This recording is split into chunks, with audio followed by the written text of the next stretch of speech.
moi un gentil lapin qui vivait paisiblement dans la nature. Il était entouré de sa famille et il était heureux. Parfois, il partait plus loin pour aller se nourrir et l'idée d'être chassé le terrifiait. Mais ce n'était qu'un rêve, car ce lapin n'avait jamais vu autre chose que des barreaux depuis sa naissance.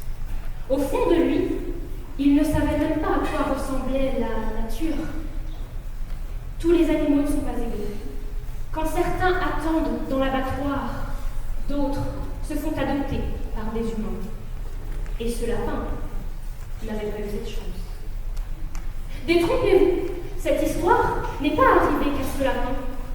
Détrompez-vous, cette histoire n'est pas rare. Détrompez-vous, ce que je viens de vous conter n'est en aucun cas surprenant. En 2019, dans le monde, les activités d'élevage et d'abattage ont concerné plus de 80 milliards d'animaux terrestres et plus de 300 milliards d'animaux aquatiques. En France, 500 animaux sont tués chaque seconde et plus de 8 animaux abattus sur 10 sont issus d'élevage intensif. Plus de 8 animaux abattus sur 10 se font traiter comme ces gentils lapins. Plus de 8 animaux sur 10 sont enfermés dans des cages, entassés dans des bâtiments, dans des enclos et dans des bassins. Plus de 8 animaux sur 10 essayent de survivre dans des environnements sans règles minimales et sans protection. Plus de 8 animaux sur 10 se font maltraiter, torturer, malmener, martyriser et battre, dans le seul but de vous nourrir. Parlons alors de la marque Le Gaulois, et plus précisément de sa production de lapins. Vous retrouverez d'ailleurs sur ces emballages de belles couleurs et des propos vous certifiant le goût merveilleux de la viande, mais le goût doit-il passer avant le traitement des animaux? Laissez-moi vous éclairer. Ce 25 août 2022, L214 dévoile des images tournées dans un élevage de lapins. Ces images sont monstrueuses. On y retrouve des lapins blessés, des lapins mutilés, des lapins scarifiés, des lapins sans yeux, avec des trous dans les oreilles, des lapins dont leurs pattes sont coincées au travers des barreaux, des lapins dont leurs pattes sont coupées à vif, la plupart alors qu'ils sont encore conscients, des lapins démunis de fourrure, vêtus seulement de leurs cicatrices, de leurs entailles, que des humains, comme vous et moi, leur ont infligées. Des lapins gisants, se décomposant parmi les autres, parmi ces survivants. Lors du ramassage, les lapins sont jetés dans les cages et entassés les uns sur les autres. Certains, ou devrais-je dire de nombreux, meurent eux aussi, mais asphyxiés cette fois-ci. Le reportage ne dure que 3 minutes 50. Pourtant, les premières secondes m'ont suffi. M'ont suffi pour comprendre que cet environnement est malsain, atroce, ignoble, exécrable, répugnant, épouvantable et infernal. Ne donnez pas d'argent à des humains qui osent traiter de la sorte les animaux. Ces humains-là sont monstrueux, et les soutenir l'est tout autant. Mais qu'en pensez-vous? Qu'en dites-vous? Nous savons tous, et cela depuis bien des années, que la maltraitance animale existe. Pourtant, seule une minorité y accorde réellement de l'importance. Pourquoi ne faites-vous rien alors que vous êtes au courant? Alors que vous avez simplement à vous renseigner, à acheter des produits plus sains? Parce que cette viande est meilleure que les autres. Mais laissez-moi vous dire, les médias vous mentent, car un animal stressé dans une cage se répercutera sur une viande moins tendre et donc moins bonne. Vous n'avez pas le droit de décider des conditions de vie des animaux uniquement pour votre pur plaisir. Personne ne vous en donne le droit. Les animaux étaient là, bien avant vous. Alors rien n'autorise certains à se proclamer supérieurs.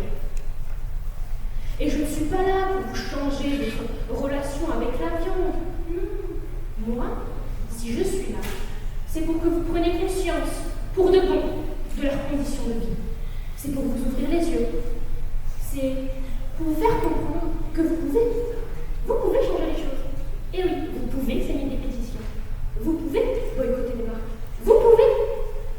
Vous devez avoir conscience que plus de 8 animaux sur 10 se font traiter de manière odieuse dans le seul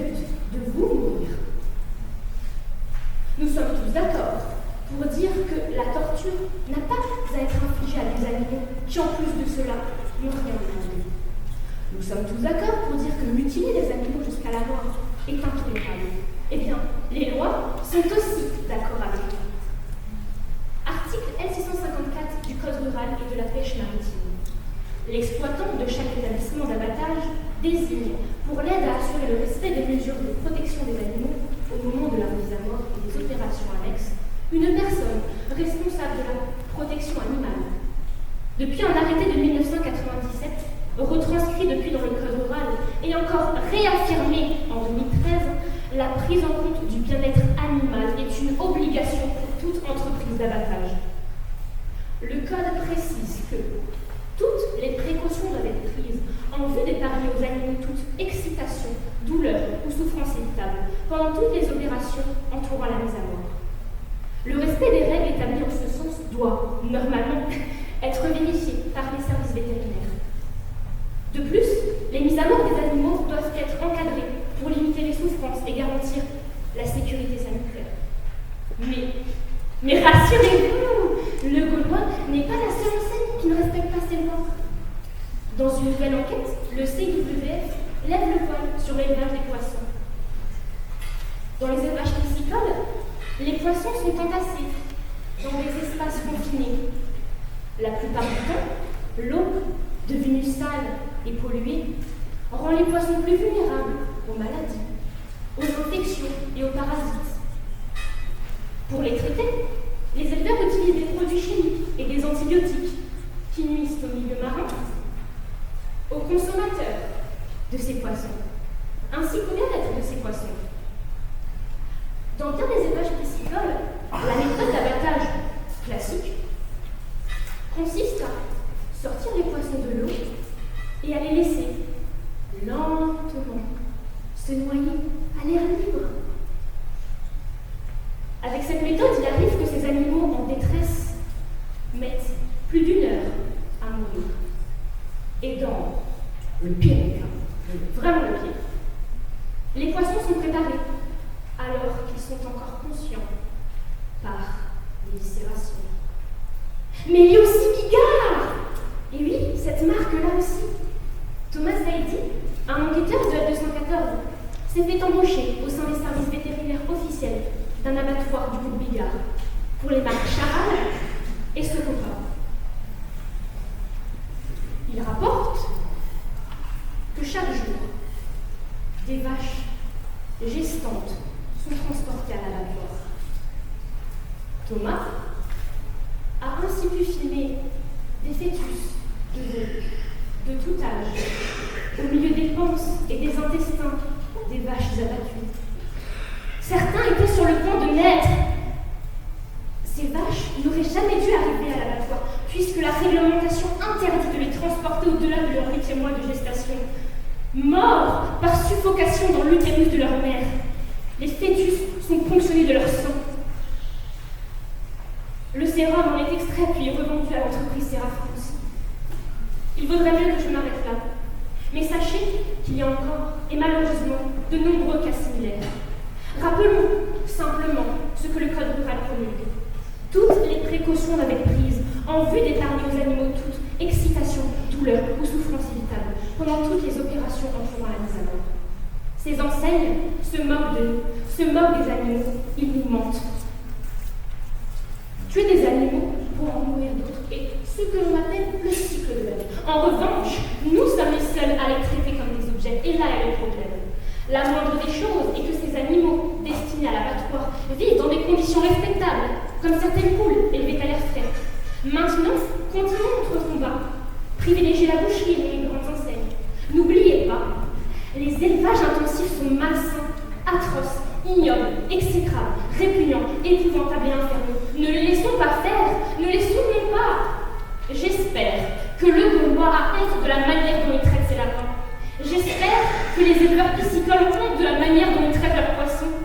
J'espère que Bigard a honte de la manière dont il traite ses vaches. J'espère qu'ils ont honte, parce que moi, j'ai honte d'eux, honte de ce que l'humain est capable de faire subir à d'autres espèces. Alors maintenant que vous savez pour de bon, pourrez-vous regarder votre cuisse de lapin en sachant que cette belle petite créature a été scarifiée et maltraitée pour remplir votre estomac?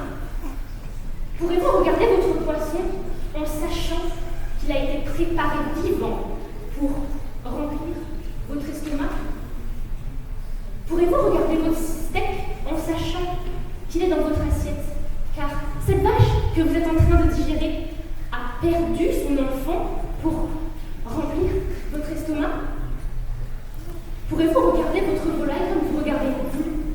Pourrez-vous regarder votre viande comme ces animaux? Ceux que vous trouvez mignons, ceux que vous trouvez beaux,